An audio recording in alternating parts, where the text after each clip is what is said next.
If you go back 50 years when I was working on Wall Street and when my brother was working at Procter & Gamble, a young man, and there weren't many women, would join Procter & Gamble, General Motors or AT&T or IBM straight from college. He'd be 21, and as a junior manager. And as he worked his way up the ladder of promotion, he would learn what we call the craft of management. And we believe, my brother and I, that management is essentially a craft.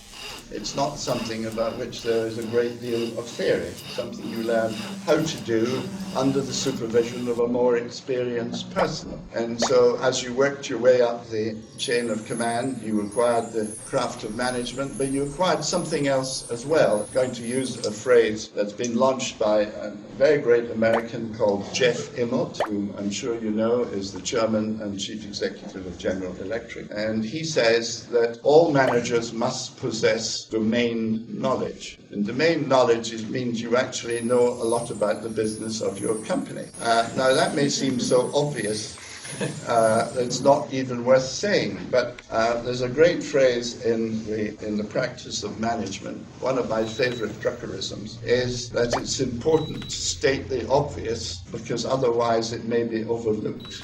And this is the amazing thing that's happened. By the way, I have to blame the business schools, and I speak as someone who is a visiting fellow at Manchester Business School. But it is a fact, I think, that the business schools introduced a new concept, which really came in about 1970, that management was a profession like dentistry or medicine or the law, and you went to business school for 2 years, you came out with a degree in management, and then you could manage anything because you had a degree in management. And you no longer needed to learn the craft of management, so a lot of MBAs would go straight into consultancy or to Wall Street, or they would get onto a fast track in a corporation. So they never really were able to acquire the craft of management, and they didn't really need domain knowledge, because if you're a professional manager, you can manage anything. And so they would flip typically.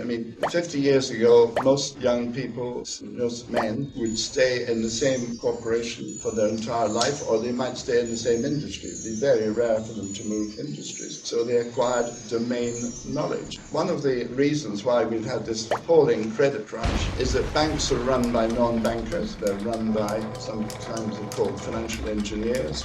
Engineering companies are run by people who don't understand engineering. Chemical companies are run by people who don't understand chemistry.